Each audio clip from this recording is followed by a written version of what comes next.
BC సంఘాలు అన్ని పార్టీలు ఇందులో ఉన్నాయి. కాకపోతే ఇది గమ్మత్తైన విషయంగా కనబడుతున్నది ఏంటి అంటే ఇందులో భారతీయ జనతా పార్టీ మద్దతు ఇస్తున్నది. బిల్లు పెట్టాల్సింది 9th షెడ్యూల్లో పెట్టి ఆ రిజర్వేషన్ అమలు చేయాల్సింది భారతీయ జనతా పార్టీ. తెలంగాణలో కాంగ్రెస్ అధికారంలో ఉంది. కాంగ్రెస్ బీజేపీ మీద ఒత్తిడి తీసుకొచ్చి ప్రజా ఉద్యమాన్ని నిర్మించాల్సిన బాధ్యత కాంగ్రెస్ మీద ఉన్నది. బాధ్యతగా సపోర్ట్ చేసి ముందుకు వెళ్లాల్సిన బాధ్యత మిగతా ప్రధాన ప్రతిపక్ష పార్టీ అయిన బీఆర్ఎస్ మీద కానీ సిపిఐ సిపిఎం పార్టీల మీద ఉన్నది. విషయం ఏంటంటే ఇవాళ బంద్కి ఎవరు మద్దతు పలికారు?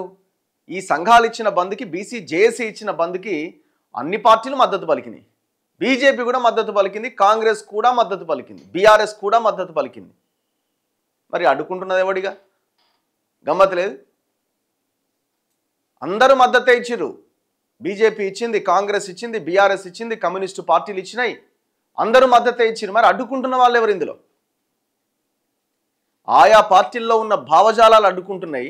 ఆయా పార్టీల్లో ఉన్న ఎవరైతే సూడో ఇట్లాంటి మెంటాలిటీలు ఉన్నాయో, మాదే ఉండాలి రాజ్యం, మా చేతుల్లోనే, మా వర్గాల చేతుల్లోనే ఉండాలని ఉన్నాయని భావిస్తున్నారు, వాళ్ళు అడ్డుకుంటున్నారు. చివరికి ఆ పార్టీలని లీడ్ చేసేది ఎవరు? వాళ్ళే. మరి ధర్నాకి పిలుపునిస్తున్నది ఎవరు? మేము మద్దతు ఇస్తున్నామని చెప్తున్నది ఎవరు? ఈ బీసీ వర్గాలు, అందులో ఉన్న బీసీ నాయకులు. ఈ బీసీ నాయకుల మాట మరి ఆ పార్టీ వింటదా? మీరు బంద్కు మద్దతు ఎట్లు ఇస్తున్నారు, ఒకవైపున అదెందుకు ఆ బిల్లు ఎందుకు పెట్టడానికి ముందుకు రావట్లేదు? ఇప్పుడు బీజేపీ ఓపెన్గా చెప్పింది, అమిత్ షా చెప్పిండు. అమిత్ షా విషయాన్ని రామచంద్రరావు మోసుకొచ్చి మీడియా ముందు చెప్పిండు. ఏమని? 9th షెడ్యూల్లో పెట్టడం అసాధ్యమని.